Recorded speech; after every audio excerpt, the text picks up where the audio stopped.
início é onde nasce o fim. Capítulo 6. Progresso. O que acontece quando o criado se torna o senhor? Veremos como a dopamina assegurou a sobrevivência dos primeiros humanos e pode garantir a extinção da espécie humana. Das profundezas da África.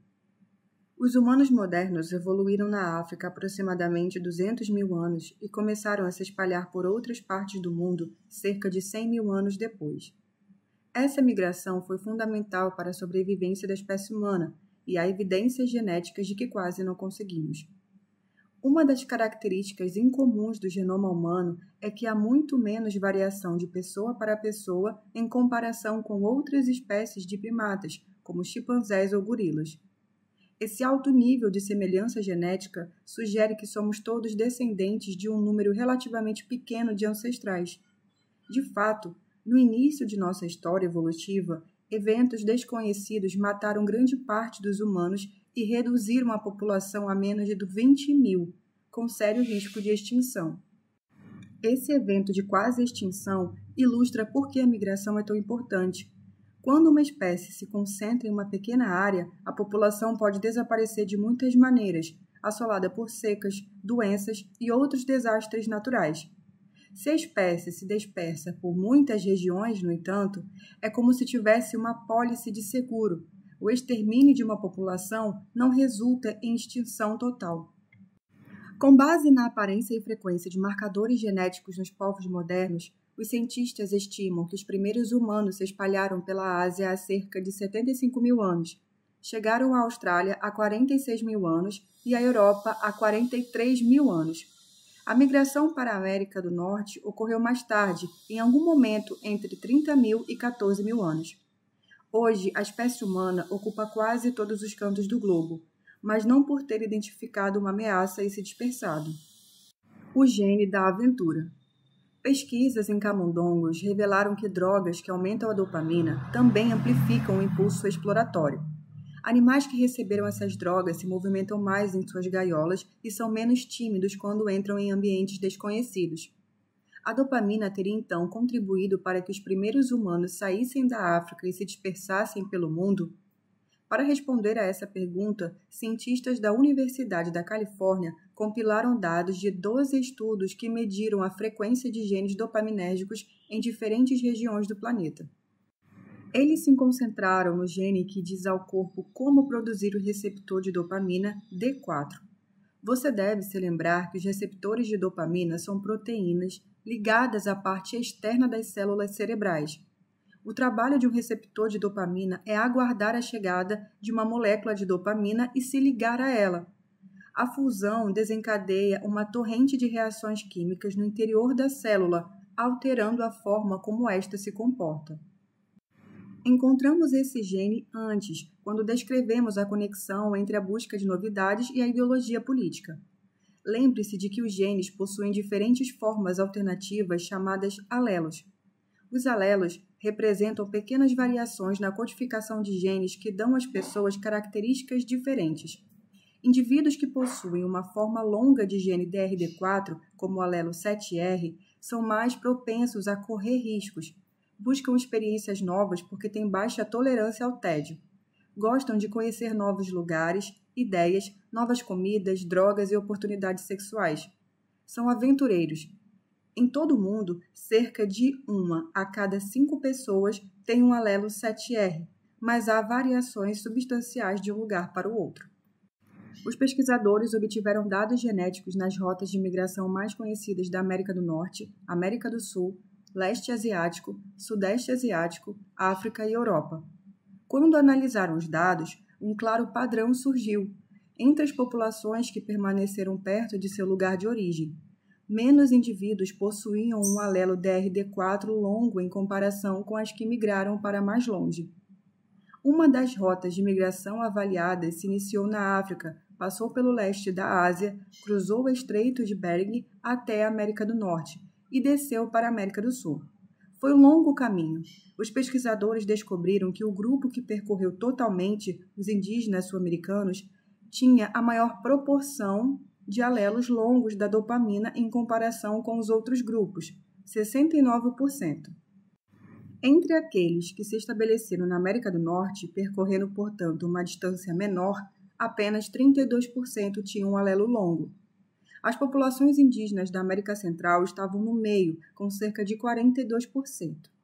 Em média, estimou-se que a proporção de alelos longos aumentava 4,3 pontos percentuais a cada 1.600 quilômetros de migração.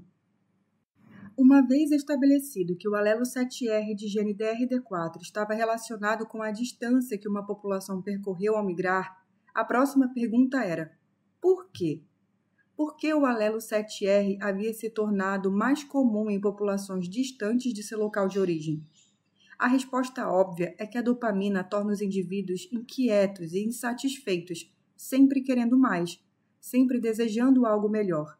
São exatamente as pessoas que deixam uma comunidade estabelecida para explorar o desconhecido. Mas há outra explicação também. A sobrevivência do mais apto. Talvez as tribos migratórias tenham se deslocado por outro motivo que não a busca de novidades. Talvez tenham saído por conta de conflitos ou talvez estivessem caçando animais migratórios. Pode ser que haja muitos motivos sem relação com a dopamina, mas a questão permanece. Se assim foi, por que populações migratórias possuem tantos integrantes com o alelo 7R? A resposta é que talvez o alelo 7R não tenha desencadeado a migração, mas haja proporcionado a seus portadores uma vantagem para sobreviver. A vantagem é ter levado seus portadores a explorar o novo ambiente em que se encontravam, de modo a identificar oportunidades para maximizar recursos. Em outras palavras, promoveu a busca de novidades. Por exemplo, uma tribo poderia ter se estabelecido em um lugar onde o clima era estável e o mesmo tipo de alimento estava disponível durante o ano inteiro. Mais tarde, após se transferirem para o novo local movidos por alguma necessidade, podem ter se deparado com mudanças sazonais e tiveram que apresentar e aprender a alterar as fontes de alimentação à medida que as estações se sucediam.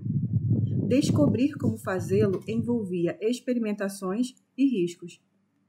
Também há evidências de que os portadores do alelo 7R aprendem mais rápido, sobretudo quando a resposta certa garante uma recompensa. Essas pessoas, de modo geral, são muito sensíveis a recompensas e têm reações mais fortes, tanto a vitórias quanto a derrotas. Consequentemente, ao chegarem a um ambiente desconhecido, precisando se adaptar a novas rotinas para sobreviver, os portadores do 7R se esforçavam mais para entender as circunstâncias, pois suas experiências de sucesso e fracasso eram mais intensas. Outra vantagem é que o alelo 7R está associado a algo chamado baixa reatividade a novos estressores. Mudanças são estressantes, tanto as boas quanto as ruins.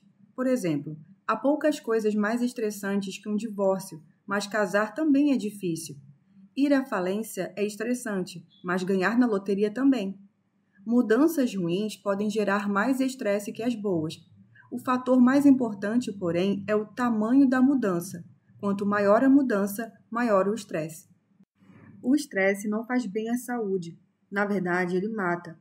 Atribuem-se a ele o aumento na probabilidade de ocorrência de doenças cardíacas, sono ruim, problemas digestivos e danos ao sistema imunológico. Também pode provocar depressão, falta de motivação, desesperança, pensamentos sobre a morte ou simplesmente sensação de derrota. Tudo isso se opõe à sobrevivência. Entre nossos ancestrais evolutivos, indivíduos sensíveis ao estresse tinham mais dificuldades em extrair recursos de áreas diferentes das que já conheciam. Tampouco eram muito bem-sucedidos nas caçadas e coletas. Competir por consortes reprodutivos era outro obstáculo, e nem sempre viviam bastante para ter filhos que poderiam levar seus genes para a geração seguinte. Mas nem todo mundo fica estressado com mudanças. Um novo emprego, a transferência para outra cidade ou até mesmo começar uma carreira do zero pode ser emocionante e energizante para indivíduos com personalidades dopaminérgicas, que prosperam em ambientes desconhecidos. Nos tempos pré-históricos, eles lidavam bem com mudanças radicais em seu modo de vida. Competiam com mais sucesso por consortes e assim passavam adiante seus genes dopaminérgicos. Com o tempo, alelos que ajudavam as pessoas a se adaptarem com facilidade a ambientes inexplorados foram se tornando mais comuns entre a população, enquanto outros alelos rareavam. É claro que os portadores do alelo 7R não se davam bem com todos os ambientes. Pessoas com personalidade dopaminérgica podem ter bom desempenho ao lidar com novas situações, mas muitas vezes têm dificuldade com relacionamentos. E isso é importante, pois um funcionamento social hábil também oferece uma vantagem evolutiva. Por mais forte ou inteligente que um indivíduo seja, ele não será capaz de competir com um grupo trabalhando de maneira colaborativa. Indivíduos não devem lutar contra bandos. Nessa situação, quando a necessidade de cooperação é primordial, uma personalidade dopaminérgica se torna uma desvantagem. Portanto, tudo depende do ambiente. Em situações familiares em que a cooperação social vale mais, genes altamente dopaminérgicos se tornam menos comuns, pois suas vantagens de sobrevivência e busca de consortes diminuem em relação aos benefícios proporcionados por níveis de dopamina mais equilibrados. Porém, quando uma tribo junta suas coisas e ruma para o desconhecido, os genes que favorecem um sistema dopaminérgico mais ativo constituem uma vantagem e se tornam mais comuns com o tempo. Qual é a certa? O texto anterior nos deixa com duas teorias concorrentes.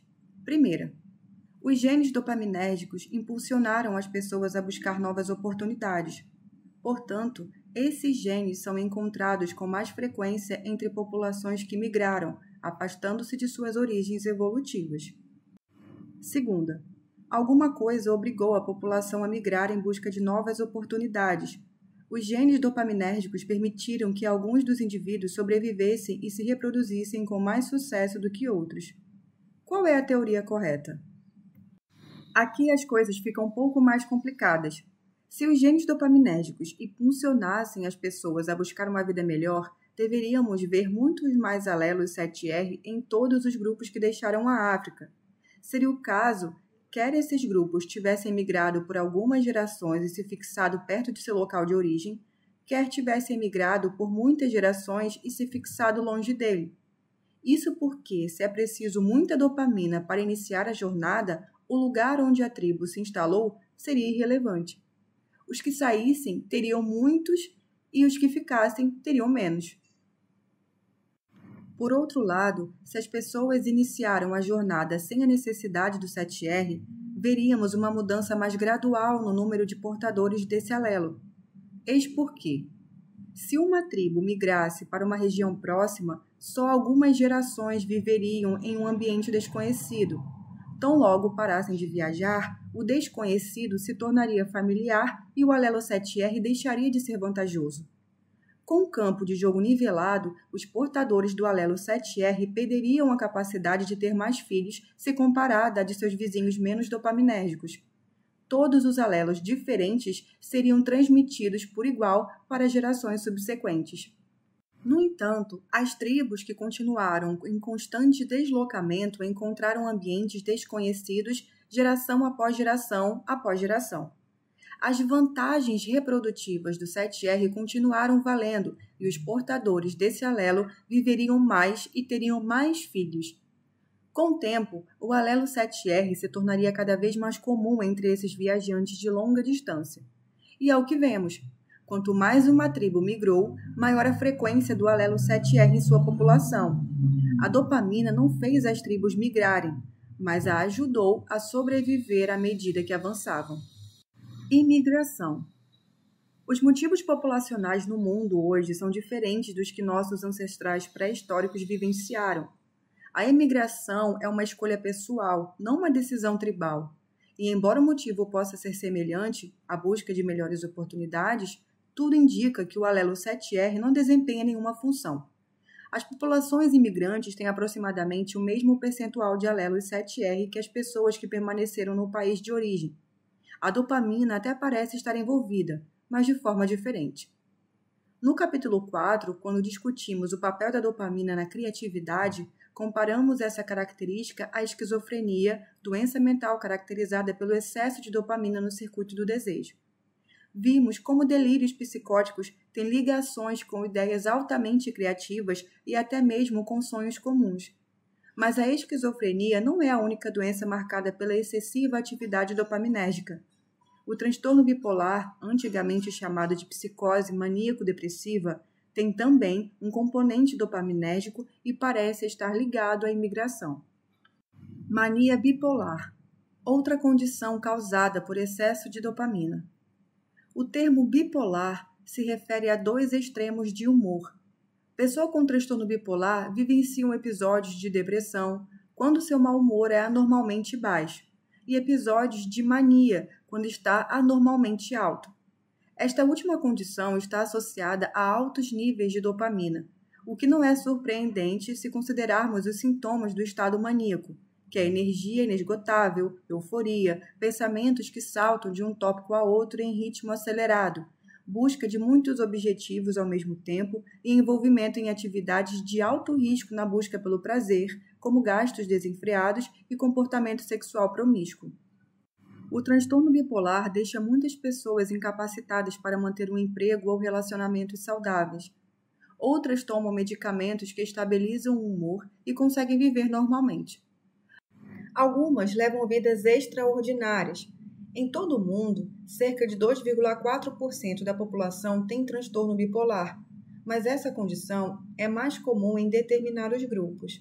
Pesquisadores na Islândia descobriram que indivíduos que atuavam em áreas criativas como dança, arte dramática, música e literatura eram cerca de 25% mais propensos a ter transtorno bipolar em comparação com os que trabalhavam em atividades não criativas. Em outro estudo, cientistas da Universidade de Glasgow acompanharam mais de 1.800 indivíduos dos 8 aos 20 e poucos anos. Descobriram então que pontuações de QI mais altas aos 8 anos indicavam um risco maior de desenvolver transtorno bipolar aos 23. Cérebros mais inteligentes apresentavam risco aumentado de apresentar doenças mentais dopaminérgicas em comparação com cérebros normais. Um cérebro extraordinário pode ser comparado com um carro esportivo de alto desempenho. É capaz de fazer coisas incríveis, mas quebra facilmente. A dopamina impulsiona a inteligência, a criatividade e o trabalho duro, mas pode induzir as pessoas a se comportarem de forma bizarra. O excesso de atividade dopaminérgica não é a única disfunção no transtorno bipolar, embora desempenhe um papel importante. E também não é causado por um alelo do receptor DRD4 extremamente ativo.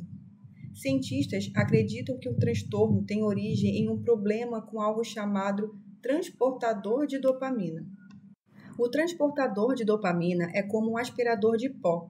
Seu trabalho é limitar a quantidade de tempo que a dopamina gasta estimulando as células ao redor. Ao ser acionada, uma célula produtora de dopamina libera seu estoque de substância, que então se liga a receptores em outras células cerebrais. Para pôr fim a essa interação, o transportador de dopamina suga a dopamina de volta para a célula de onde ela veio, de modo que o processo possa recomeçar.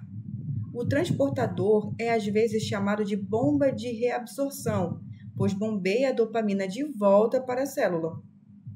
O que acontece quando o transportador não funciona normalmente? Podemos responder a essa pergunta observando o comportamento de pessoas que abusam de cocaína. A cocaína bloqueia o transportador de dopamina como se fosse uma meia enfiada no bocal de um aspirador de pó. O bloqueio permite que a dopamina interaja com seu receptor repetidamente. Quando isso acontece, o usuário vivencia um aumento de energia, desejos sexuais, autoestima elevada, euforia, pensamentos acelerados e dispersivos, além de direcionar suas atividades e objetivos diversos.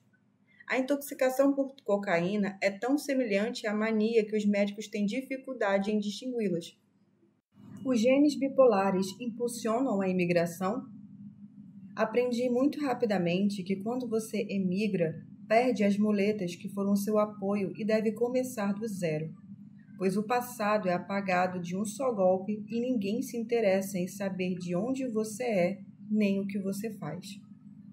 O transtorno bipolar não é um tudo ou nada. Alguns indivíduos têm formas graves da doença e outros formas mais leves.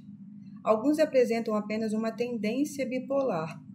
Podemos ver traços na personalidade desse último grupo que sugerem picos de humor excepcionalmente elevados, mas não tão ruins a ponto de seus integrantes serem diagnosticados como doentes.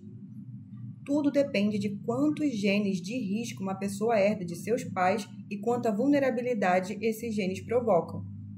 O risco genético pode interagir com o ambiente e o produto final será alguma manifestação de características bipolares, mas não graves o suficiente para serem confundidas com a verdadeira doença. É possível que uma pequena disfunção no transportador de dopamina, apenas alguns genes de risco ou genes que causam um efeito suave, possa despertar nas pessoas o desejo intenso de viajar? Ou tem alguma influência na decisão de sair de casa e buscar novas oportunidades em um país estrangeiro?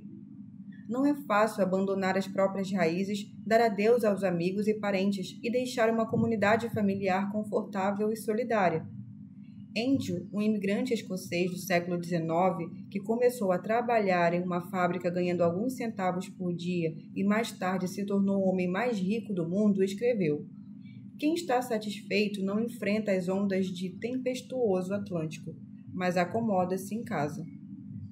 Se os genes bipolares promovem a imigração, pessoas ambiciosas carregariam seus genes de risco por aí e esperaríamos encontrar altas concentrações de genes bipolares em países com muitos imigrantes. Os Estados Unidos foram quase inteiramente povoados por imigrantes e seus descendentes, e também tem a maior taxa de transtorno bipolar, 4,4%, cerca do dobro da taxa do restante do mundo. As duas coisas estariam relacionadas? O Japão, que quase não recebe imigrantes, tem uma taxa bipolar de 0,7%, uma das mais baixas do mundo.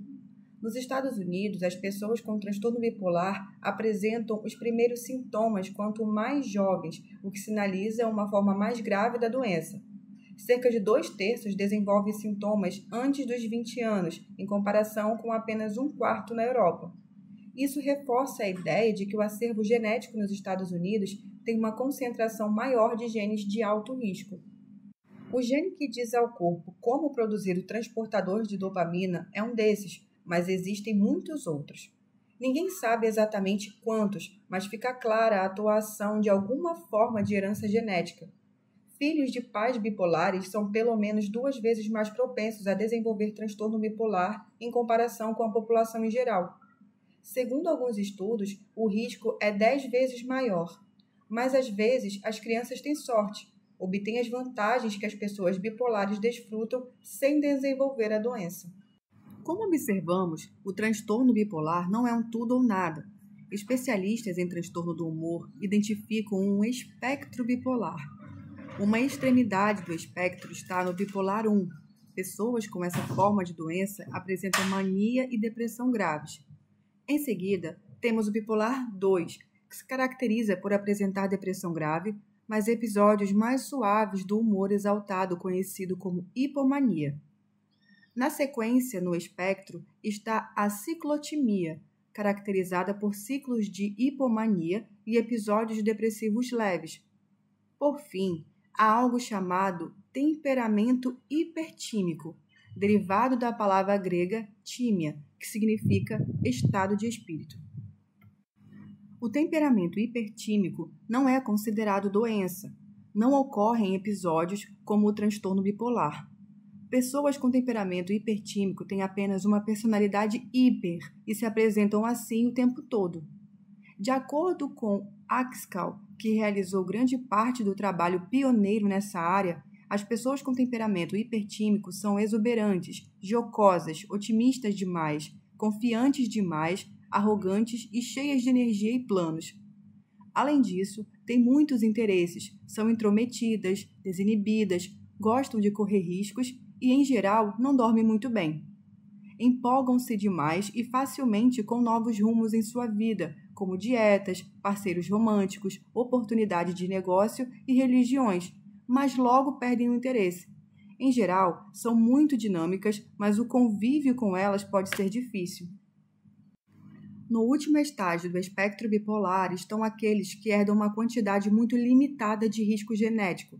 Essas pessoas não apresentam nenhum sintoma anormal, mas sempre têm mais motivação para as coisas, demonstram criatividade, gostam de realizar ações ousadas e de correr riscos, além de outras características que refletem níveis de atividade dopaminérgica mais altos que a média. Nação dopamina. Encontramos genes bipolares e transtorno bipolar em uma concentração relativamente alta nos Estados Unidos. Mas e quanto às manifestações não patológicas da condição? Existe uma evidência de que também sejam generalizadas? Na verdade, as evidências são abundantes, remontando aos primeiros anos da República. Um dos primeiros observadores da cultura americana foi Alexis, diplomata, cientista político e historiador francês. Alexis relatou suas observações sobre o caráter dos americanos no século XIX em seu livro A Democracia na América. Ele estudou o novo país porque achava que a democracia provavelmente suplantaria a aristocracia na Europa e que aprofundar-se nos efeitos da democracia nos Estados Unidos seria útil para os europeus quando estivessem navegando por novas formas de governo. Muito do que Alexis observou pode ser atribuído ao princípio democrático do igualitarismo, mas ele também descreveu características dos americanos que não pareciam estar relacionadas à filosofia política. Algumas dessas características são notavelmente semelhantes aos sintomas do transtorno bipolar, ou pelo menos de uma personalidade dopaminérgica. Por exemplo, ele dedica um capítulo ao entusiasmo fanático de alguns americanos, no qual escreveu: embora o desejo de adquirir bens deste mundo seja a paixão predominantemente dos americanos, há certos surtos momentâneos em que suas almas repentinamente parecem romper as amarras da matéria, que os limita, e voar impetuosamente para o céu. Nessa única frase, vemos a busca apaixonada por mais, bem como a atração por elementos além do treino dos sentidos físicos, até mesmo uma referência ao espaço extrapessoal lá no alto, o reino dos céus. Alexis descobriu que comportamentos dessa natureza eram particularmente comuns no território semipovoado do extremo oeste. Essa noção é consistente com a probabilidade de que os pioneiros que se estabeleceram nos Estados Unidos Ocidental, propensos a assumir riscos e buscar sensações, provavelmente levaram sua carga genética para aquelas regiões hiperdopaminérgicas. Um capítulo subsequente, intitulado Causas do Espírito Inquieto dos Americanos em Meio à Sua Prosperidade, expandiu o tema dopaminérgico de que nada é suficiente. Alexis observou que, embora desfrutem as circunstâncias mais felizes do mundo, os americanos buscavam uma vida melhor com ardor febril. Escreveu então: nos Estados Unidos, um homem constrói uma casa para passar seus últimos anos e a vende antes que o telhado esteja pronto. Planta um jardim e o deixa justo no momento em que as árvores estão começando a crescer. Prepara um campo para a lavoura e deixa outros homens fazerem as colheitas. Ele abraça uma profissão e a abandona. Instala-se em um lugar e logo depois vai embora, levando seus mutáveis pertences para outras paradas. Se seus assuntos particulares lhe permitem algum ócio, ele imediatamente mergulha no vórtice da política.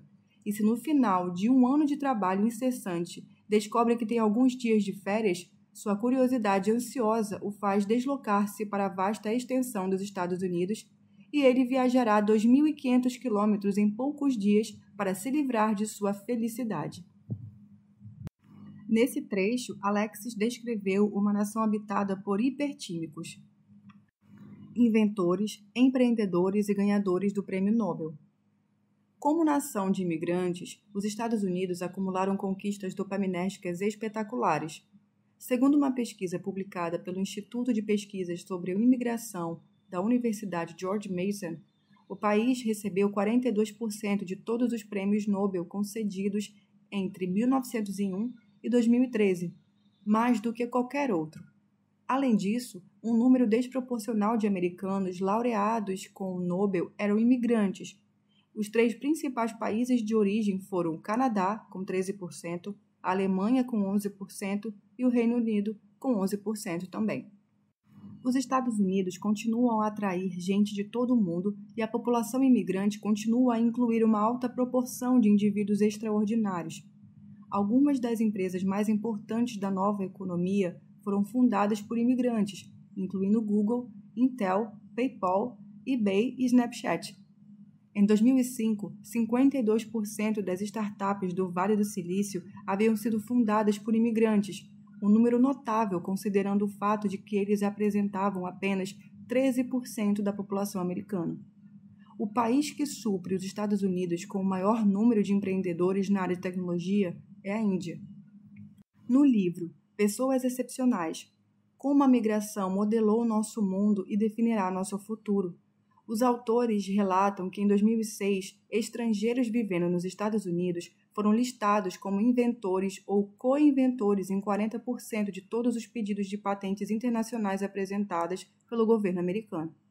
Os imigrantes também registraram a maioria das patentes das principais empresas de tecnologia, 60% da Cisco, 60% da General Electric, 65% na Merck e 72% na Qualcomm.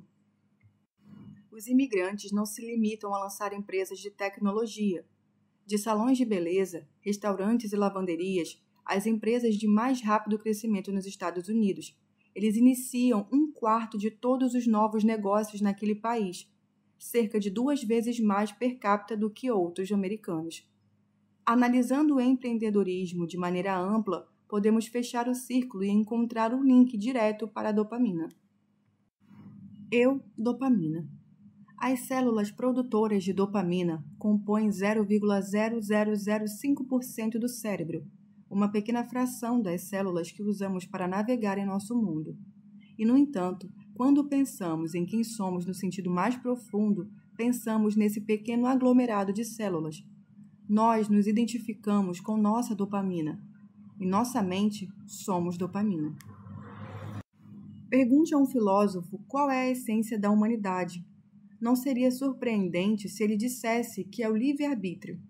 A essência da humanidade é nossa capacidade de ir além do instinto, de ir além das reações automáticas ao nosso ambiente. É a nossa capacidade de pesar opções, analisar conceitos elevados, como valores e princípios, e fazer uma escolha deliberada sobre como maximizar o que acreditamos ser bom, que se trate de amor, dinheiro ou enobrecimento de alma. Isso é dopamina. O intelectual pode dizer que sua essência é a capacidade de compreender o mundo, de se elevar acima do fluxo de informações nos sentidos físicos, para entender o significado do que percebe. Ele avalia, julga e faz previsões. Ele entende. Isso é dopamina. O hedonista acredita que seu eu mais profundo é a parte que vivencia o prazer. Seja vinho, mulheres ou música, seu propósito na vida é maximizar as recompensas que obtém quando busca mais. Isso é dopamina. A artista diz que a essência de sua humanidade é sua capacidade de criar, é seu poder divino de dar forma a representações de verdade e beleza que nunca existiram antes. As fontes que emanam essa criação são seu ser. Isso é dopamina. Finalmente, a pessoa espiritualizada pode dizer que a transcendência é a raiz da humanidade. É o que se eleva acima da realidade física, a parte mais essencial de quem somos, a nossa alma imortal, que existe além do espaço e do tempo. Como não podemos ver, ouvir, cheirar, saborear ou tocar nossa alma, nós a encontramos apenas em nossa imaginação. Isso é dopamina. Como coçar a cabeça? E, no entanto, mais de 99,999% do cérebro é composto por células que não produzem dopamina. Muitas delas se encarregam de funções que não passam pela nossa consciência, como respirar, manter nossos sistemas hormonais em equilíbrio e coordenar os músculos que nos permitem realizar movimentos aparentemente simples. Pense em coçar a cabeça. Tudo começa com seus circuitos de dopamina decidindo que é uma boa ideia. Eles decidem que coçar a cabeça é a melhor garantia para um futuro sem coceira. As células de dopamina enviam um sinal para que você faça isso, mas é aí que a dopamina e o envolvimento consciente chegam ao fim. A dopamina é o maestro, não a orquestra. De certa forma, o comando dopaminérgico, faça isto, é a parte mais fácil. O que vem em seguida é tão complicado que é difícil imaginar como conseguimos fazê-lo. Levantar o braço para coçar a cabeça requer a coordenação de dezenas de músculos e articulações em seus dedos, pulso, braço, ombro, costas, pescoço e abdômen. Se você estiver em pé quando fizer isso, os requisitos de coordenação envolverão até as pernas. Mover o braço para cima muda seu centro de gravidade, portanto, requer ajustes e equilíbrio. É complicado. Cada articulação do seu corpo tem músculos opostos que asseguram um alto grau de precisão em cada movimento. Os músculos de um lado da articulação precisam se contrair com uma força específica em constante mudança, enquanto os músculos opostos precisam relaxar de modo constante também. Os músculos são feitos de fibras individuais. Só no seu bíceps há cerca de 250 mil fibras. A força da contração depende do percentual delas que está sendo ativado. Assim, cada fibra precisa ser controlada separadamente. Para que você coce a cabeça, seu cérebro precisa comandar milhões de fibras musculares no corpo inteiro. Precisa também garantir que todas estejam devidamente coordenadas entre si e modificar de maneira dinâmica a força relativa de contração ao longo do movimento. Tudo isso requer muita inteligência, talvez mais do que você sabia que tinha. Não é dopamina, mas ainda é você. Muito do que fazemos ao longo do dia é automático. Saímos pela porta e vamos trabalhar sem muitos pensamentos conscientes. Dirigimos automóveis, comemos, rimos, sorrimos, franzimos a testa. Relaxamos e realizamos milhares de outras ações sem ter que pensar nelas. Fazemos tantas coisas à revelia da parte do cérebro, que pesa opções e faz escolhas que se poderia argumentar que essas ações inconscientes, atividades não dopaminérgicas, é que representam quem realmente somos. As pessoas que conhecemos e amamos têm características especiais que definem quem são. Algumas dessas características surgem da atividade dopaminérgica. Podemos dizer, ele está sempre disponível quando preciso dele. Porém, muitas vezes, as ações inconscientes e não dopaminérgicas de uma pessoa são ainda mais preciosas para nós. O modo como essas fibras musculares individuais se contraem para levantar nosso braço até a cabeça quando nos coçamos pode não parecer particularmente relevante para a essência do nosso ser, mas nossos amigos podem discordar. Cada um de nós se move de uma forma única. Em geral, não nos damos conta desses hábitos, mas outras pessoas os veem. Muitas vezes reconhecemos nossos amigos à distância com base em como eles se movimentam, mesmo quando não conseguimos ver o rosto deles. Nossa forma de nos movermos é parte do que nos define. O que significa dizer? Ela está doente hoje. A pessoa pode estar doente, pode ter tido um desgosto, pode estar cansada porque não dormiu bem a noite anterior. Seja o que for, raramente significa que nossa amiga esteja tentando agir como uma pessoa diferente. Em geral, significa que alguns aspectos do seu comportamento escaparam do controle consciente.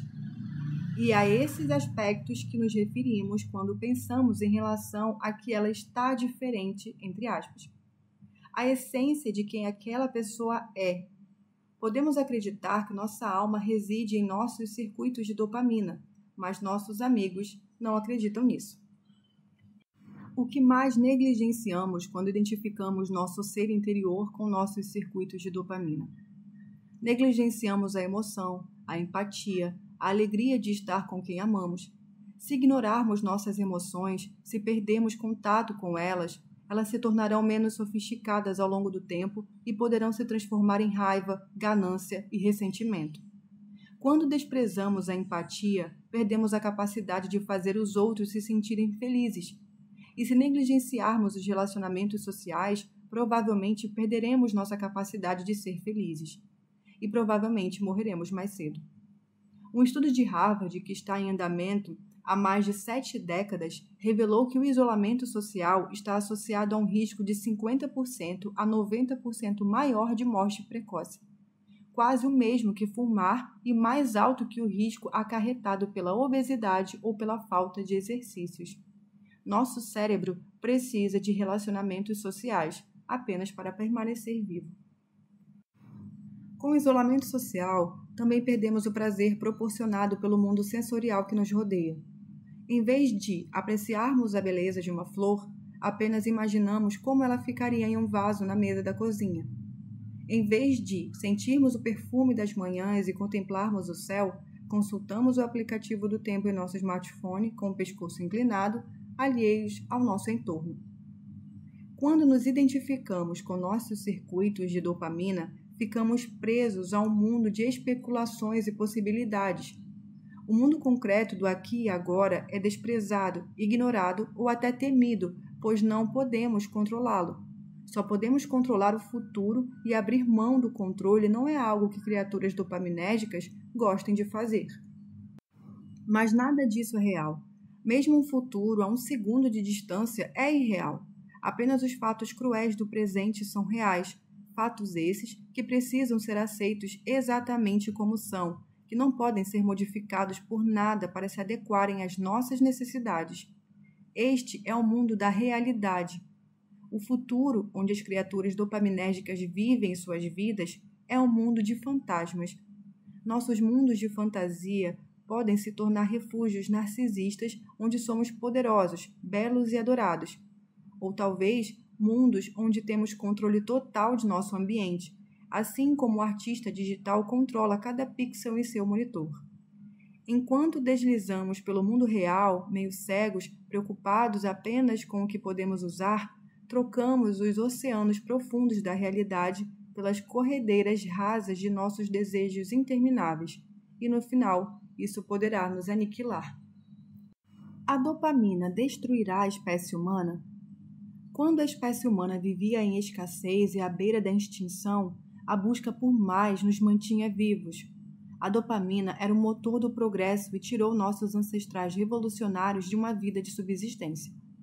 Ao nos dar a capacidade de criar ferramentas, inventar ciências abstratas e planejar um futuro distante, a dopamina fez de nós a espécie dominante do planeta. Mas em um ambiente de abundância, no qual dominamos nosso mundo e desenvolvemos tecnologias sofisticadas, numa época em que mais já não é uma questão de sobrevivência, a dopamina continua a nos impulsionar, talvez para nossa destruição. Como espécie, nos tornamos muito mais poderosos do que éramos quando nosso cérebro se desenvolveu. A tecnologia evolui rapidamente, enquanto a evolução é lenta. Nosso cérebro progrediu em um momento em que a sobrevivência era duvidosa. Embora isso já não seja um grande problema no mundo moderno, ainda estamos presos ao nosso cérebro antigo. É possível que não duremos mais que meia dúzia de gerações. Simplesmente nos tornamos bons demais em satisfazer nossos desejos dopaminérgicos, mas nem todas as formas de mais e de novo são boas para um indivíduo. O mesmo se aplica à espécie. A dopamina não para, está sempre nos empurrando para o abismo. A seguir, veremos os piores cenários. Talvez nossa engenhosidade dopaminérgica nos ajude a encontrar um caminho seguro em meio aos altos e baixos do progresso, cada vez mais acelerado da humanidade. Ou talvez não.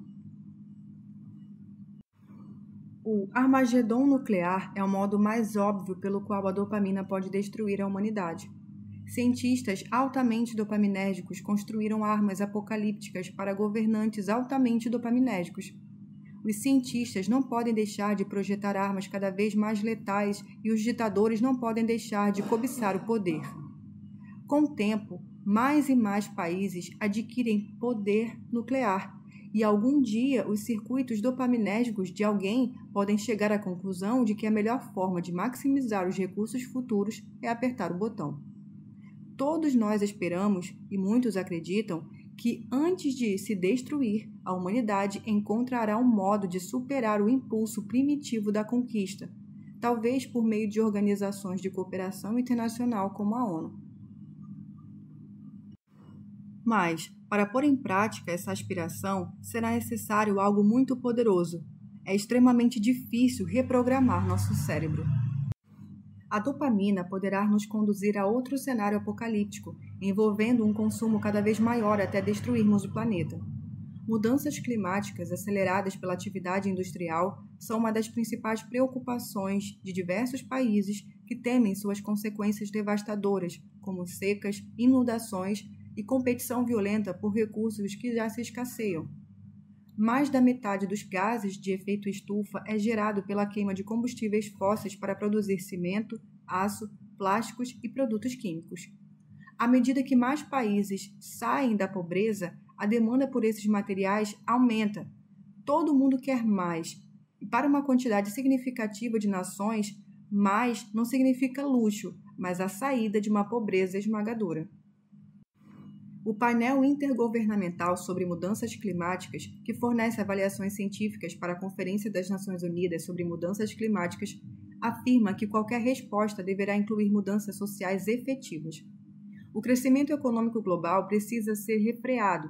As pessoas terão que usar menos aquecimento, menos ar-condicionado, menos água quente. Terão que dirigir menos, voar menos e consumir menos. Em outras palavras, o comportamento impulsionado pela dopamina terá que ser drasticamente suprimido e a era do melhor, mais rápido, mais barato e mais tudo terá que acabar. Trata-se de algo que nunca aconteceu na história da humanidade, pelo menos não por escolha nossa. Somente tecnologias inovadoras nos permitirão enfrentar o aumento de consumo, reduzindo ao mesmo tempo a produção de gases que promovam o efeito estufa. Computadores programados com técnicas tradicionais são totalmente previsíveis, pois seguem um conjunto claro de instruções para processar um cálculo. Desdobramentos mais recentes em inteligência artificial, no entanto, criam resultados imprevisíveis. Em vez de o programador determinar como o computador deverá operar, o computador modifica a si mesmo com base no sucesso em atingir o objetivo e otimiza sua programação para resolver os problemas. É o que se chama de computação evolucionária. Os circuitos que levam ao sucesso são fortalecidos e os que levam ao fracasso perdem a força. À medida que o processo avança, o computador fica cada vez melhor na tarefa que lhe foi atribuída, reconhecer rostos, por exemplo. Mas ninguém sabe dizer como faz isso. À proporção que os ajustes ocorrem, os circuitos se tornam complexos demais para serem entendidos. O resultado disso é que ninguém sabe exatamente o que um computador superinteligente pode fazer. Uma inteligência artificial que programa seus circuitos pode um dia chegar à conclusão de que eliminar a espécie humana é a melhor forma de atingir seu objetivo. Os cientistas podem tentar criar salvaguardas, mas como o programa evolui fora de controle dos programadores, é impossível saber que tipo de proteção será robusta o suficiente para sobreviver ao processo de otimização.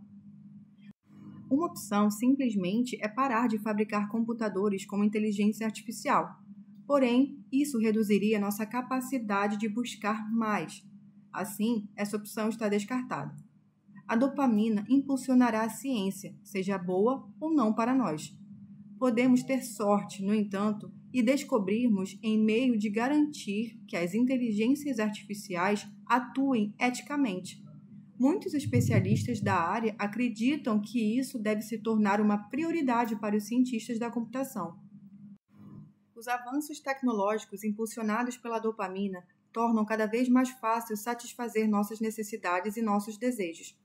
As prateleiras dos supermercados estão repletas de produtos, novos e melhores, que mudam o tempo todo. Aviões, trens e automóveis, cada vez mais baratos e rápidos, nos levam aonde quisermos ir. A internet nos oferece opções de entretenimento praticamente ilimitadas e tantas novidades interessantes chegam ao mercado a cada ano que precisamos de uma multidão de jornalistas para nos atualizar sobre as formas de gastar nosso dinheiro. A dopamina conduz nossa vida numa velocidade cada vez maior. Precisamos de mais educação para acompanhar o ritmo.